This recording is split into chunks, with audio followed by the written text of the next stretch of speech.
All right, let's get it going. Hello, friends, and welcome back to Error Code Blueberry and Unassuming Destiny podcast. This is episode 17. Still checking the notes because I got a bad memory. My name is chillybin. And Meckii. And we are finally here.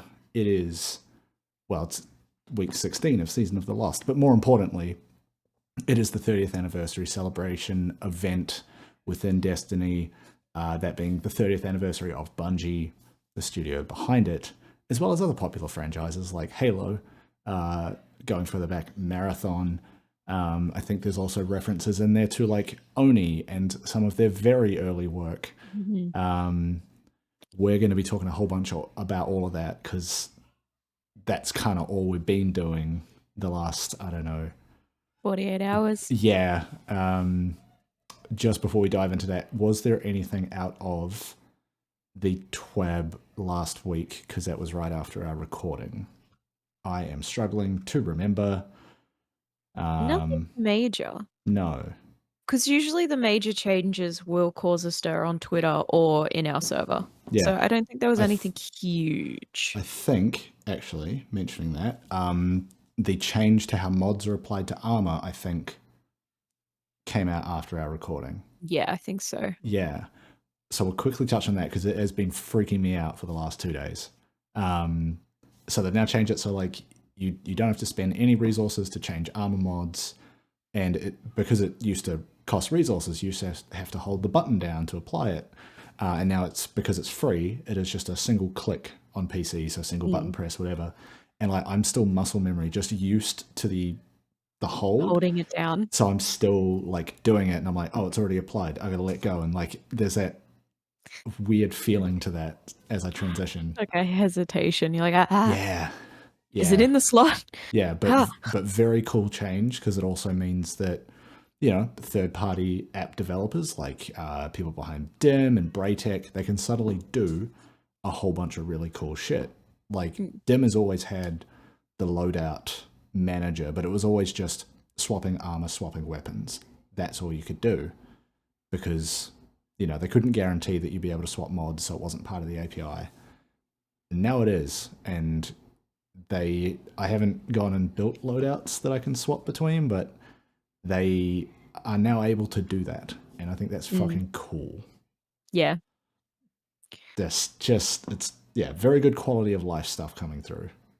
Yeah. Also on the subject of Dim, Bungie rewarding people who have developed and created and worked on third-party applications too, like Dim and was it not Braytech, but another, like there's a whole bunch of them. Oh yeah, there's like Trials Report, there's all these different like .report websites.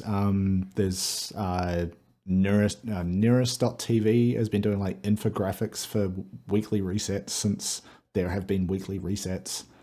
And DMG was on Twitter just trying to collect a list of names, and it seems like they're just working through all of them and giving them a sick emblem that only those people are getting. Yeah. That's very cool. I'm really excited for them. Yeah.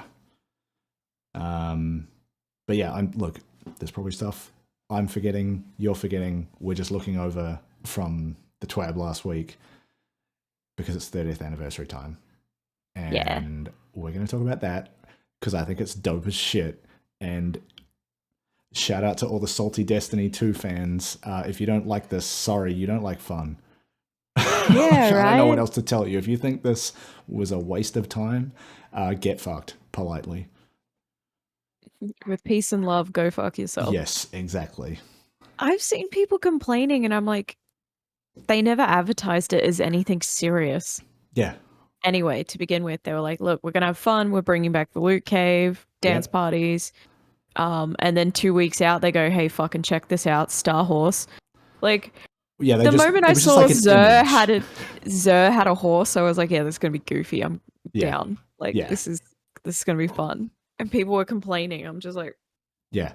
There was a part of it that I was unsure about before it dropped where, it was a Australian $37 piece of DLC for an event that... Thank you, by the way.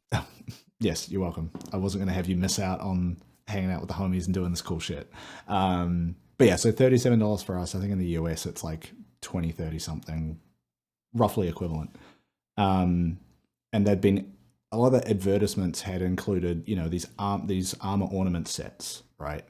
And it wasn't clear basically until a day or two before the launch that those were actually just included in that pack, or I think some of it you get for free and some of it is only in the paid pack. But all of those are basically just given to you by Xur, either for free when you first start it up, or just as part of the reward cycle of the new six-player activity. Yeah. And so that was really cool to see. You just like drop in. Xur gives you this box as the first thing, and it's got the full streetwear ornament set for all three characters. Just boom, here you go. Yeah, sick. It's really cool. Yeah, I was just like, oh, neat. I'd preloaded my account with a bunch of silver because I was worried I was going to have to use that to get it, and instead I've bought a couple of ornaments because they were like for Curious of the Falling Star and Path of Burning Steps, two exotics I use a whole lot and wish they had different looks about them because they're kind of hard to build a look around. Yeah. And they both got some pretty cool things. But yeah, very cool that they're just like, there's actually a lot of fucking value in here for $37. Like, it's insane. Yeah. Exactly. And it's like the replayability is high. It's gotten a few people from our server who have dropped off back into it. Like, all day today I was like, man, I just want to get home and run some more dares. Yeah. I want to like... Yeah. So look, we've kind of been talking around it. So we should probably go through what's actually going on. So when you first launch the game after this pack has dropped, you are forced into a 6-player match-made activity called Dares of Eternity. For those of you that were around in the Season of Opulence, you might remember the Menagerie. It has a very similar feel to that, where you're kind of moving through these combat/puzzle encounters, and there's like platforming sections between them. But I don't like. I'm trying to imagine if there's someone watching this that hasn't played it yet, and I'm trying to avoid spoiling all the fun shit. It is presented as if it's a game show that Xur is putting on, I guess, for the 9. Like, that's the only way I can think about, like, who is he talking to? Horse. Well, yeah. And, okay, so there's also this horse, whose canonical name is Star Horse. One word, capital S, Star Horse. Yeah, it seems like the horse is demanding us to do this. And I've seen people, like, reading the horse as, like, a personification of Bungie, which I think is actually really cool and interesting, because a lot of the voice lines from Xur fucking funny as hell and like just goofy and like references to real world game shows. Yeah, like at one point he said, make sure you spay and neuter your ghost. It's like, okay, just what is, and all the lines are like, and from Mars, we've got the Cabal, and they're dropping into the arena, and it's just like, what? This is Xur. Like, he's this weird little fish face man. But he's still delivering it in his typical, like, Xur, like, monotoned, like, raspiness, which is great, too. Yeah, it's so much fun. And just I've always loved the design of, like, the realm of the 9, whatever that's actually called. But it's just, and yeah, it's all just like, flat white and grey textures, but very weird angles and shapes going on, and then they're just throwing all these enemies at you with like some kind of funny names. Like there's one of the bosses for one of the encounters, full yellow bar enemy, but like its name is Cashin Prizes. But it's like KASH apostrophe YN and then PRYZEZ. It's like that. It's something like that. Yeah. I mean, they're having fun with it. Like it's so good. Fun. But yeah, so there's that. There's the 6-player activity with matchmaking. And there are like champs in there as well. But you can kind of overpower them with 6 players that haven't brought the right mods. There's also a legend version of that, where there's no matchmaking. It's match game. You basically have to go in with like all 3 elemental shields covered, and all 3 champion mods just to be ready. I did that. Sorry, that is just stuck in my throat. I did that this afternoon with 4 people. It is insane. It is, so there's a triumph for doing it with 2 to 4 people instead of the full 6. So we were like just going to run some Dares of Eternity to grind out the currency you get from that. And then we're like, we could just try the hard one. And we kind of bashed our heads against it for like half an hour and got it done. And this was after we'd all kind of got Galahorn, so it made it fun. Like, we had Well of Radiance, Hunter Tether. I was running Titan Bubble, so we were just shitting out damage. I was also running the Charge with Light mod Argent Ordnance, which is basically like if you do rocket damage, the next shot does more damage. So, all right, Galahorn away. But yeah, I really enjoy it, which is good, because to get all those ornament sets, I have to play a lot of it to like rank up Xur enough to like unlock them all. Unlock everything. But yeah, and all throughout it, you're just getting these fucking noises from the horse. If you don't play with subtitles on, turn them on. You will see phrases like infinite neigh, I think. Exuberant whinny. Yes, and these are just like square brackets, lowercase, just subtitle, and half the time they appear on a black screen. So I've got some very good screenshots of just like text on a screen, but it's that kind of shit. It's very fun. I enjoy it so much. Yeah, I've only got to run it once, but I'm already like all day. I was like, yeah, I just want to go home and do more dares. Like, yeah, crush a podcast episode, go run more dares. Yeah. We'll keep ticking off like the big things before we get into like maybe our personal kind of all the little things that they've done for fan service. I think that kind of hits everyone differently. I mentioned it actually. The Galahorn is back. Yeah.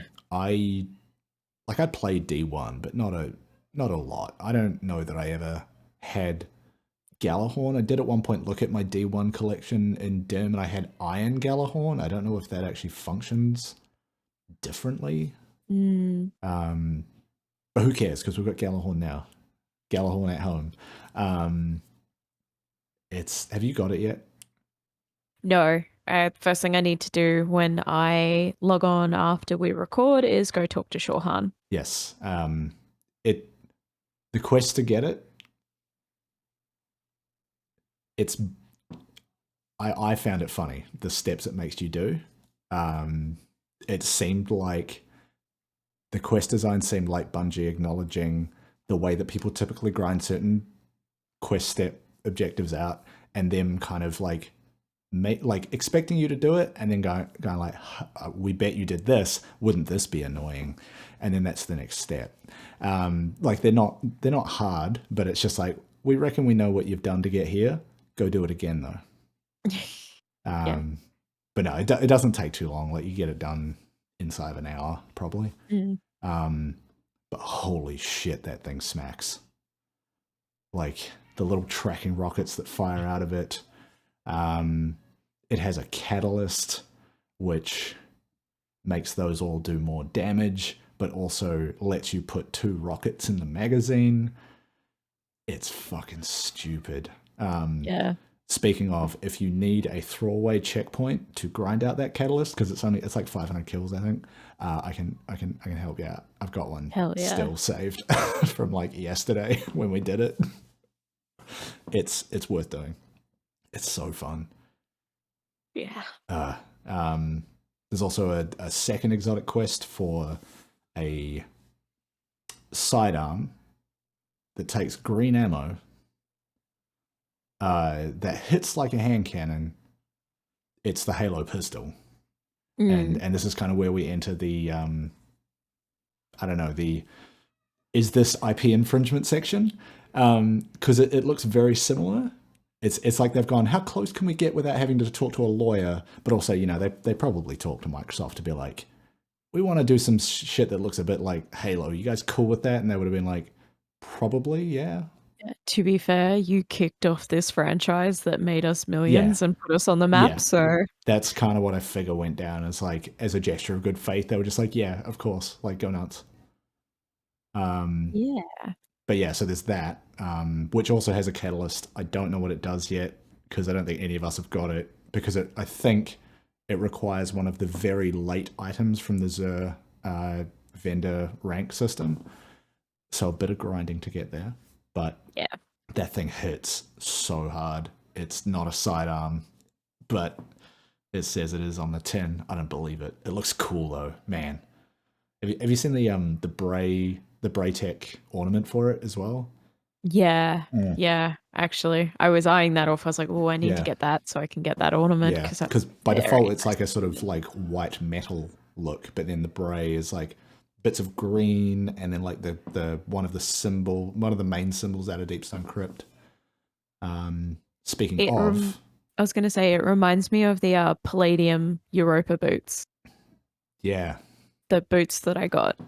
From the Europa collaboration. I've actually started wearing them again, so they're no longer on my shelf. But hell yeah, yeah. Speaking of, we didn't even fucking get to this off the top. Your Deepstone Crypt raid jacket arrived. It finally is right behind you, right in time for summer. Yay! Yeah. Ironically, it arrived on Bungie's 30th, and then also one of the hottest days of the year so far. Just wear the vest, get the arms out. 37 degrees, 80% humidity. I don't think I will. But I'm very excited to have it. It's massive on me. I might have overshot the sizing a little bit, but I'm not bothered by that because if I wear it in the snow, I want to be able to stack layers underneath it. But smart. I'm very excited to have it. Deciding whether it's going to live on the back of my chair until I wear it, or if I want to hang it up in the background of my streams. Yeah, hang it up. So the thing is, like, it's got your gamer tag on that little patch, but it's not super visible unless you're kind of right up close on it. Super close. I might just get a coat rack for my streaming room and hang up all my Destiny jackets and whatnot because I've got a couple on the way. So. But it's finally here. That's the last of my raid gear that I was waiting for. Hell yeah. So I've got my Vogue ring, Boulder Glass ring, my Sunset Slam ring, now my DSC jacket. Just dripped out. Yeah. Dripped out in Destiny. It matches my Europa boots. It also matches my Braytech boots, which are still on my shelf, which people probably can't see. Not with the way I've cropped the shot, they can't. Yeah. Basically, every time Palladium and Destiny do a collaboration, I pick it up because I really enjoy Palladium boots. They've done another one. Yeah, but I don't wear brown. So I'm good without those, I think. Someone did point out to me today, though, those boots look like on the Titan Streetwear set. They look like the same boots. Yeah, so they're actually, on the description, they say that they're modeled after the Titan Streetwear boot. Right. Yeah, but they kind of look like Tim's, and I've never really worn Tim's. No, but they look cool. I'm massive fan of the Palladium Pamper boot, which is the big baggy top boot. Yeah. So if they release another one in that style, I'll get it. Yeah. All right. Back to the 30th. The next big thing is a new dungeon, the Grasp of Avarice, which sounds like some straight D&D shit. You did it last night. Yes. I did it, I think, I would say I did it like 1.5 times yesterday. The second time was part of the Galahorn Catalyst quest. Well, it's basically like how you get it in the first place. But yeah, I find it really funny because the loot cave in its original incarnation was this tiny little hole and shit just spewed out of it. That dungeon is fucking massive. And it just keeps going and going. I'm like, how deep is this hole? That's the thing too, and it's amazing because they've kind of like they've taken a glitch and it was like, I guess because it happened day one, so it was Bungie's first exploit. Like it's the first big one. being a day one Destiny 1 player, we exploited the shit out of the loot cave for as long as we could. But like the way they've done this dungeon is great, is because it gave lore to the loot cave almost. Like a backstory to the loot cave. A bug that became Destiny legend. Became canon at this point. Because D1 players still talk about the loot, like every time a new exploit comes out, they're like, yeah, but is it the loot cave though? In my day, we had a loot cave. Yeah. That energy. Yes. They've given almost, like the loot cave bug lore and a backstory. Like it's there's fucking audio great. logs in there for the character of Wilhelm 7. And I'm gonna do a run sometime soon and go pick those up. Grab them all. Apparently they start kind of funny and get real dark. And I love that. That's great. And like some of the mechanics are fun, like they're typical Destiny mechanics, but they've given them like a fresh, like to me they feel fresh. And then you realize you've played these mechanics before. That's what I was gonna say, is it felt like a boss rush for raid mechanics or dungeon mechanics. It was like there's a little bit of Scourge of the Past in here. There's a little bit of like Fallen, like typical Fallen classic kind of stuff. Raid mechanics. Yeah. Brought back. Yeah. It's man. It's great. I love it. And the music slaps, like and like the main kind of like mechanic essentially being picking up poisoned engrams and cleansing them in a crystal. Like it's very Destiny. Yeah. It's very good. But yeah, I think the first run that I did with a couple of people, we all just went in blind, and getting to do a dungeon or a raid, but like getting to do that kind of stuff for the first time, not having anything to go off, it's just so good. Such a treat. And like that dungeon, to their credit, is designed very well in terms of introducing the concepts, and like it didn't take us much to kind of start to puzzle it out, especially in that first the first fight with the ogre, that big sort of first mid boss. We started just like trying stuff out. We're like, oh, the engrams, we'll find the crystal, we'll figure that out. And then we're like, oh, maybe we need to individually have someone carry 10 in. And that wasn't it. I think we worked out later, just off the math, it was like 50 or 60 total. So you could carry them in 2s and 3s, or you could have someone carry in 10. I don't know if there's like a maximum that you can hold, but it was just like, figuring that stuff out without kind of just following a guide and going from there. Like that was a lot of fun. There's a lot of traps hidden. Well, not hidden, but it's like, you got to hit switches to open doors, and there's like all these false switches that will just kill you. And that's always fun when you're carrying someone through something like that, to be like, oh, just hit that switch and open the door. And then they're dead. Yeah. No, I did it with a certain person who hasn't been on a stream yet or mentioned by name, so I won't. But I ran with a certain person who is known to luring people into those kinds of traps. So every time he was like, hey, Meckii, stand on the plate. I'm like, no, you stand on the plate. Yeah. And we would just have like a standoff, and then he'd be like, damn it. And he'd be like, hey, Meckii, can you go through the right door? And I'm like, no, I'll go through the left door. You go through the right door. Yeah. And he'd just be like, damn it. Yeah. But yeah, there was also like some really cool small touches that were more like throwbacks to the Cosmodrome. Like there's that, when you're going through the cave, there's like that first shot when you can see out over the sort of landscape, and you've got the like part of the Cosmodrome sort of in the distance. There's like this big opening in the side of the mountain that you're just in. Yeah. And there's like also the initial hit of a piece of music from Destiny 1. Like the first couple of notes are timed to when you hit there. And that killed me the first time. I was like, oh shit.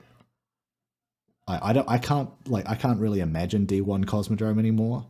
But when that happened, I just stopped and stood there. I was like, oh dang.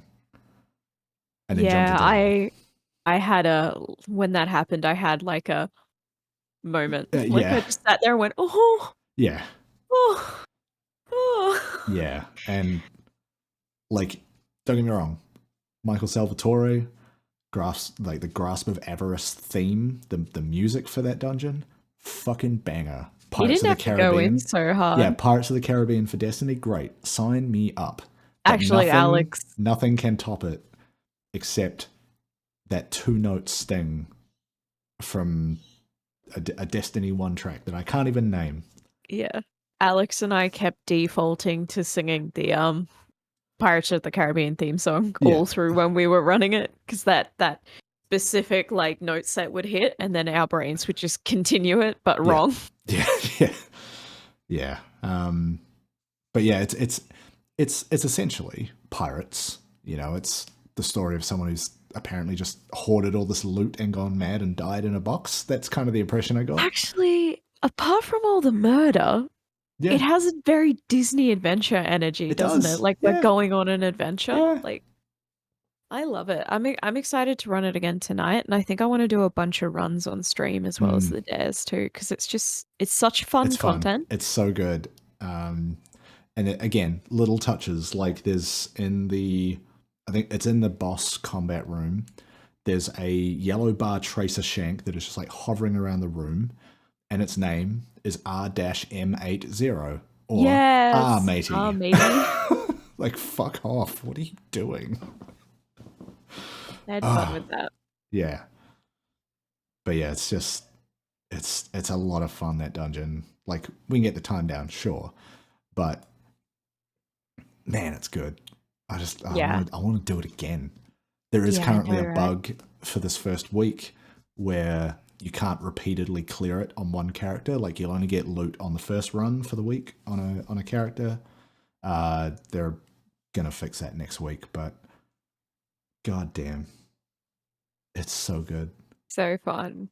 And the dares are so fun too. Like, I've only done Spinning one and I wheel. got I only got one, and I got the hive door, and I think I said to you in the show notes, I love tiny Crota. You did, yeah. It's like aspects of Crota, I think, but they're just like small Crotas. When I think of Crota, I think of the big reveal of him coming up over the edge of the raid map and like looming over you. So when this he said something about a blast from the past, and I saw the word Crota, I was like, oh shit. And then he's like a little bit bigger than a normal knight. Yeah. And I cackled. I don't know what set me off about it, but I was just like, I love tiny Crota. Yeah. Like, baby Crota. It's so good. Oh, man. Yeah, there was also... I've lost my place.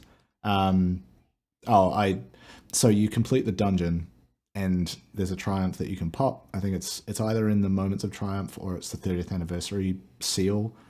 You pop that triumph, it gives you an emblem with the name Absolutely Cursed, and it is like a gold square essentially with a skull cut out of it in black.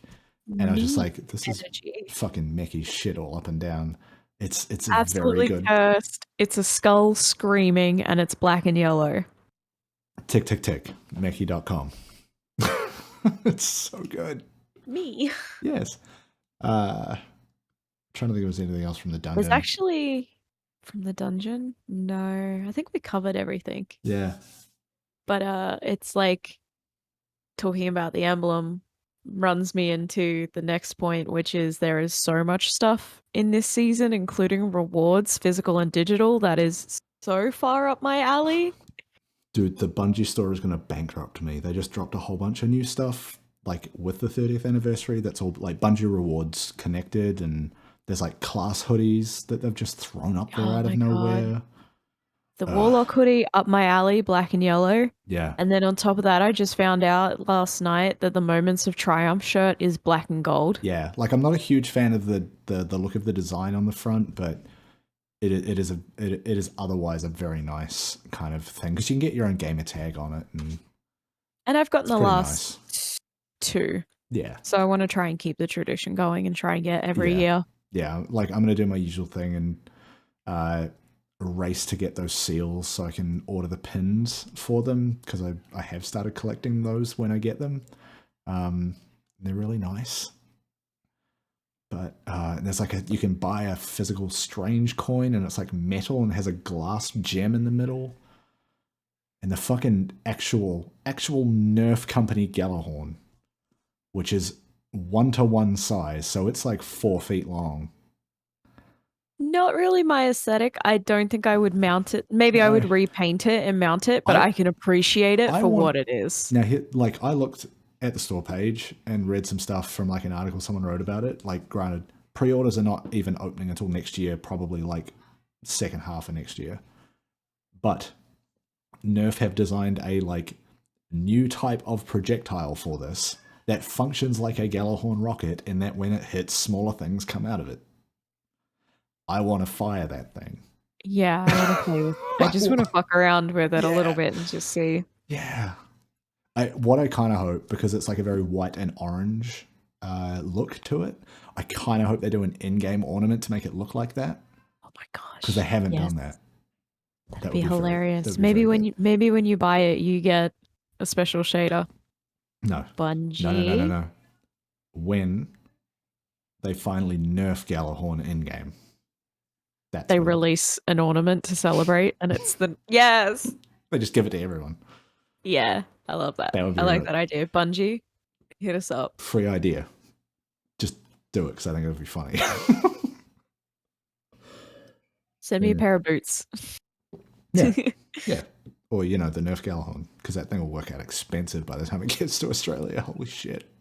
I think we sat down and did the math last night, and we're looking at about 300, almost $400. But yeah, by the time shipping, well, that's how it is right now. Who knows the state of shipping by the time that thing comes around? Anyway, with the borders opening back up, it should be good. That is, but it's amazing, and I can't wait. Cool. I can't wait for them to do more. Yeah, more weapons. Yes. You haven't done the exotic sidearm quest, have you? Okay, I won't talk about that quest. There's a couple of very, very cool things they've done as part of that. Yeah. It's no, not even going to try and explain it without spoiling it. There's just some very cool puzzle stuff they've done in it, which I certainly appreciated. Might not be everyone's cup of tea, but I kind of dig it.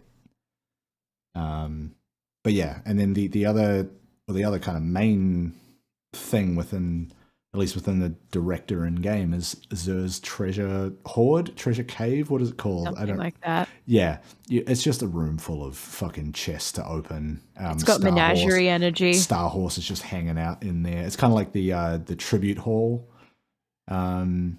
for putting all the trophies and stuff in there. But yeah, so there's like Star Horse down there. Xur's up the top. There's a treasure chest that you can just like spend one key on and get like a random bit of gear out of. There's another chest down by the Star Horse, which is also pretty cheap, that will just give you the sweaty confetti weapon mod, which is I would say like a fragile weapon mod, in that you put it in a weapon and it's gone. So hence why you can buy more and you just keep getting more of them the more you play this event. But it is essentially, if you've played Halo before, the Grunt birthday party modifier. I know! It's got the sounds and everything. You get a headshot kill, confetti, and a little sound happens, and it's fucking so fun. Just like filled with nostalgia.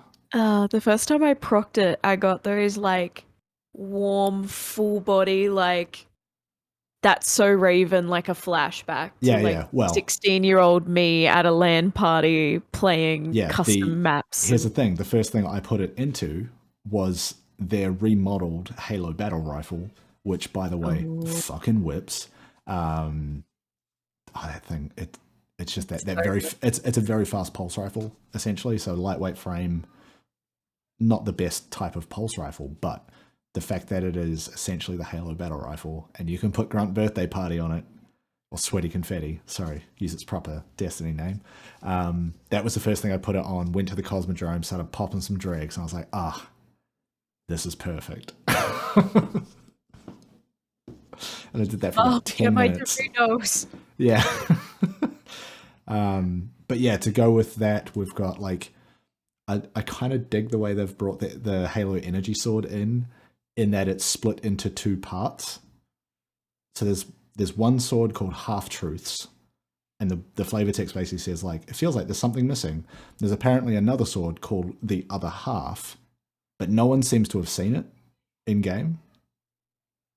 I don't know. Maybe there's some other thing coming later within They'll the drip event. feed it to us. Maybe. It'll trickle out. There's also the first ever non-exotic trace rifle is now in the game, which is like a Covenant beam rifle. It's something. It's like a Covenant laser weapon. I don't remember the fucking name of it. It's a callback. Big purple Halo gun. What do you want? What else is in there from Halo specifically? The Warlock band from the streetwear. It's basically just a halo around the arm. The halo. Yep. God, there's so much in this pack. We're not even halfway there. New stuff and like, hey, here's a cheeky nod to some of our old content. Yeah. There's like every character has its own, I think, marathon armor set, which is what you get out of the treasure chest in Xur's Treasure Hoard.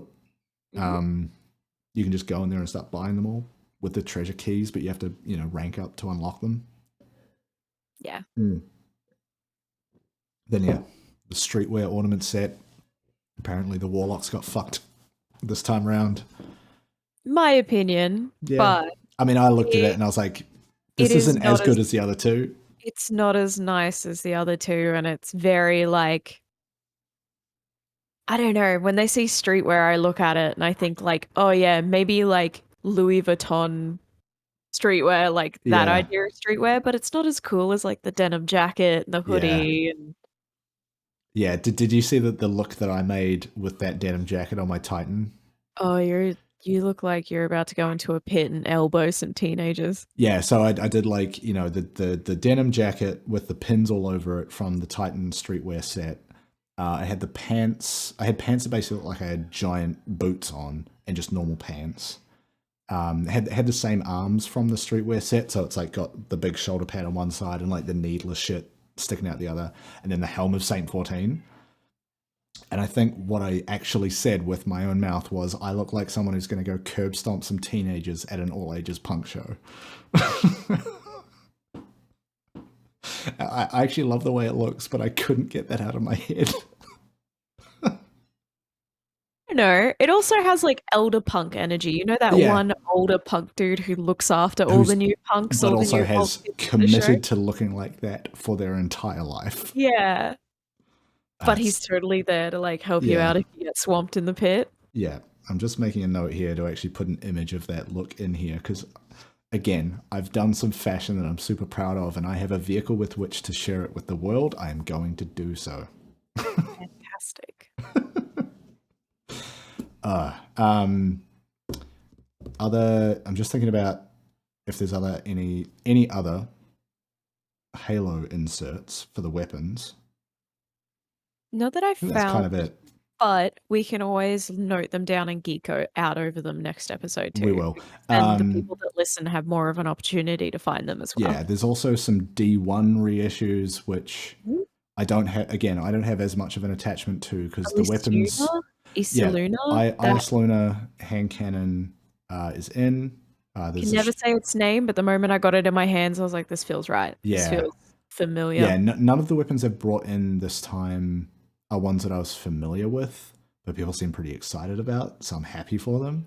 There was Matador 64, the shotgun, I believe. 1,000-yard stare, sniper rifle. Which I'm hoping I drop soon because that is a type of sniper rifle that I played with a lot in D1. Yeah, there's also a whole bunch of weapon perks that have just dropped with these as well, like new perks. I don't remember any that stood out to me. There are some that are like direct references to, like there's some that show up on the battle rifle that are references to Halo stuff, and they're like, slightly different ways of playing. And this is also all at the same time when all of the ability system has been reworked. So like builds are just flying at the moment of like, what can we do? Oh, it doesn't matter because changing mods is free, so we can just try shit. It's such an exciting time to be playing Destiny 2, and I'll say it again, if you're not enjoying it, fuck off. It is Yeah, I so mean, good like, right now. that's fine if like the 30th shit is not for you. That's Sure. fine, but like stop trying to rain on everyone else's parade. Like Also the that. overwhelming feedback is that everyone is having a great time with it. Yes. It's also, If you're there's not, also still Halo Infinite free came out this stuff. week. Go away. Yes. But yeah, there's also stuff in this 30th pack that you don't have to pay for. And you Yeah. can still, You can have a earn. bit of nostalgia. Just, And just, come I on. think all the activities have great replayability. It doesn't Yeah. feel like Season of the Lost or The Dawning. They have great replayability. So Yeah. I think also with like this being a longer season, this is fucking perfect for like breathing life back into the game a little bit. Because like, yeah, we've got the Dawning coming up, but we kind of know what that is at this point. It's not going to be they anything refresh it like groundbreaking. for This, season Festival of the Lost. yeah, They might yeah. So they changed that up. refresh Yeah, stuff. I kind of hope they do, because that like the you know, European aerial zone for whatever that was, Guardian games, right? No, something else. Anyway, doesn't matter. It needs a refresh because it's been the same thing for like a couple of years. So yeah, this is the perfect thing. I don't actually know how long this 30th anniversary celebration lasts. Like, I know the activities are going to persist past this, but I don't know when the Dawning starts and this ends, and if there's overlap. We're already in Moments of Triumph, and that's usually around the Dawning. Either way, this is, it's just so fun. Yeah. And it's brought a lot of people back, and the energy's back in the game. People starting to like, get through the activities and then start to look at, okay, all of our, cooldowns have changed, and there's a squeaky toy going off in the background, and I don't know if that actually came through. I've got You've got one thunder too. and lightning happening right now. Well, I can't hear that, so we'll call it even. But yeah, like now that I've kind of gone through and done a bunch of the activity stuff, I'm starting to think about builds. I'm starting to look at cooldowns, like also trying to get a feel for like how the active super regen part works next to the passive cooldown changes. Because, you look at your stats and like, yeah, I've got 50, 60 something intellect and my super takes 7.5 minutes to cool down. That's if you do nothing else. And trying to get a feel for like, I'm usually quite an aggressive player in PvE, so how much does that actually add? And it's just, there's a lot of changes, and I want to take some time. But in the meantime, I'm not thinking about that. I'm trying to acquire all of this fucking gear. I want to get this Thorn armor set. I want to grind out some of these triumphs, and get the seals. And I'm just trying to please the Star Horse. Yes. The eternal horse. Star Horse to be proud of me. The paraversal horse. The paracausal Winnie. Just I wish I'd taken notes of like some of the best ones of those. I think I can probably, like, while we're talking, bring up the screenshots I had and just read from that, because causal nature of his clippy cloppy feet. Oh god. Yeah, this is one line. We are your hosts, the pathetic Sir and the galactic equine. Or one that happened like as we finished a run, and it's chronologically impossible neigh of triumph. It's fucking so good. Triumphant neigh. On my first run, after the first encounter, I got from Zer, you must now prepare for our obstacle course. The inconceivable horse proclaims it utterly bonkers. Serendipitous neigh, infinite neigh. Like, they both had a lot of fun writing these lines and performing these lines. And they got, the horse is voiced by D. Bradley Baker, who I think has done Destiny stuff before, but also... I think he's Varix. Yes. Yes, I think so. But he also does like I would know that. a lot of cartoon voices. I think he's like had hundreds and hundreds of voice roles.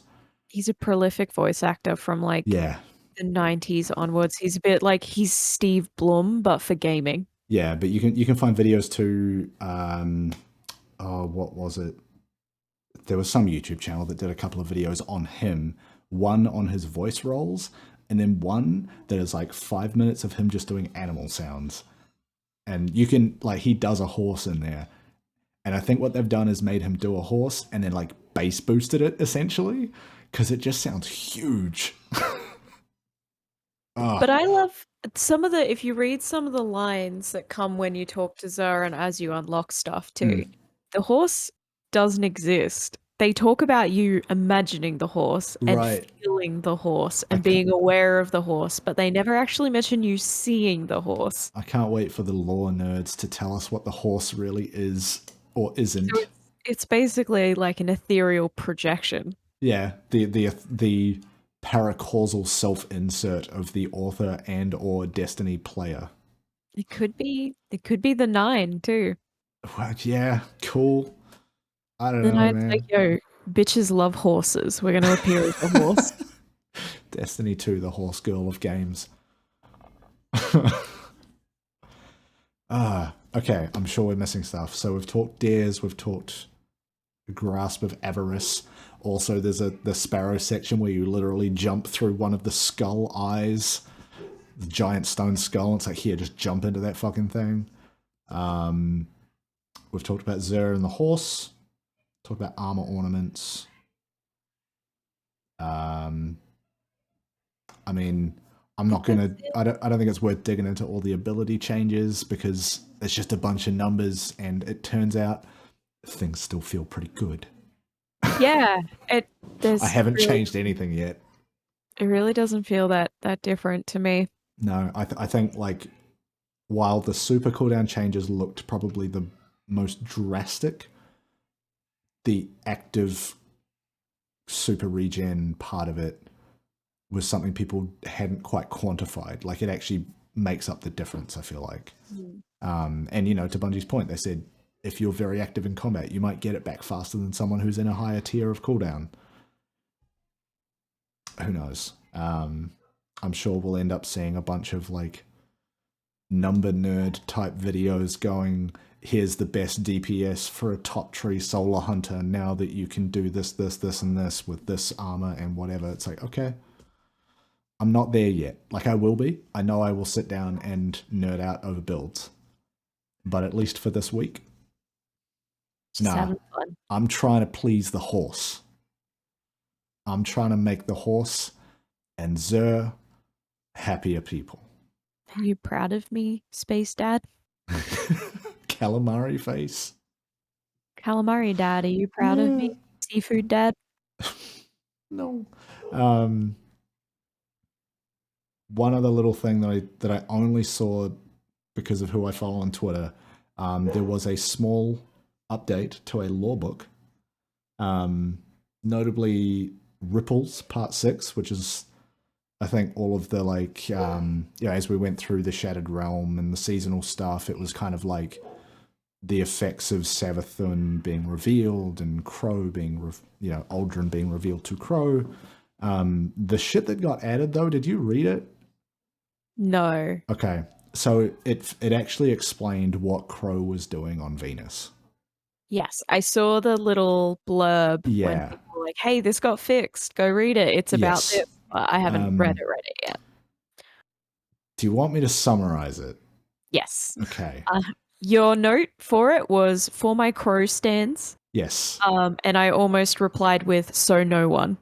Hey, I kind of like what they're doing with that character. So this kind of hit me a little bit, right in the solar plexus. So essentially, he's gone to Venus. I think that much was revealed earlier before the patch on the book.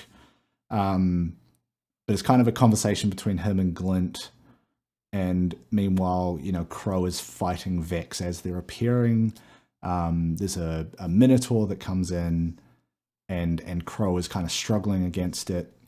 And then the Minotaur kills him, and being a guardian, having the light, he is resurrected by Glint, his ghost. And Glint essentially asks him, "Yo, what the fuck, dog? Why didn't you use your light? Why didn't you try to kill him?" But the phrase he uses, the question is, why didn't you use your light? And it's a very like tense scene where Crow essentially yells back at Glint, "I'm trying to see if I'm me." Because he'd heard these stories about how Aldrin could kill a Minotaur without the light, and so he wanted to just like really see who he was after having his body's history revealed to him, not necessarily his, because that's not how Guardians work. But he was having this massive identity crisis and was just like, I'm going to go let this Minotaur fucking kill me. Let's see who I actually am. Yeah. And then Glint just kind of like, not shuts down, but just like goes, oh, okay, I get it. I was like, understand. We'll have a nice night. See you later. Like, it was kind of heavy. Ooh. Like, not a lot of text, but packing a punch. Yeah, seems like it. Yeah. I didn't know where to insert that in what is otherwise a very celebratory and uplifting kind of week for Destiny. I mean, it's celebrating Destiny's writing as well. Like, yes. To be able to do that in such a like short lore entry, like yes. Yeah. But yeah, I think we've kind of covered everything, at least that you or I have seen in the last day or two that we've spent with the update. I think we'll see what next week brings. Yeah, next episode we're gonna have a weekend and almost a full week to get some stuff done. So as we find references and stuff, we can geek out. Yeah. There's so the where you first load in for Dares of Eternity. So you can just get there through a teleporter from Xur's Treasure Hoard, or that location. If you do that and you just walk around, you can find skulls on the ground. They are instance-based, so if you load into an instance of that environment and someone's already picked them up, you won't be able to find them. They don't seem to do anything. I think people have found 7 in there, which would make sense because Bungie loves 7. But whenever you pick one up, there's a little text pop up, and they're all just references to old Bungie properties, and that seems to be all it is. Like skulls being a very Halo thing. They were different like difficulty modifiers or game modifiers that you could turn on or off. And Oddball was a skull, I think, too. Yes, it was. But yeah, like I dropped in and I think I was just running around and found like 5 of them. I was like, I'm sure there's 2 more, but I can't find them and I can't be bothered. But yeah. You good? I couldn't hear it. That was close. It scared the living daylights out of me. Big old thunder blast? Big old boomy. All right, well, on that note, we should probably think about wrapping this up. I must have looked insane because it made me jump. There was like no sound and you just went wide-eyed. I was like, okay, I think we should wrap up because it's storm time in Queensland and my dog's barking in support. So it's mine. Okay, let's wrap this up. We'll come back next week, probably with a lot more out of this event to talk through. Maybe some good rolls, some good perks we get. Yeah, well, we can only hope. This has been episode 17 of Erico Blueberry. We're having a lot of fun in the game right now. You should too. Get in there and play it. If you like this, join us here. Subscribe to the channel. Hit us with a like. We'll probably, I don't know, try and do some streams soon because there's plenty of stuff to do. They're all down below. You can find the links. Geek out in the comments with us too. We always ask people to leave comments because we love hearing feedback and hearing people geek out. So yes, tell us about your favorite fan service moment this week in Destiny because there's fucking so many of them. Yeah, I think that's gonna do it. Yeah, we'll see you next week. Just play some Destiny. Fuck's sake. Get in there. Yeah. Do some stuff. Have some fun. Make some friends. Be nice. Yes. That's a much more wholesome note than what I said. Bye. Bye.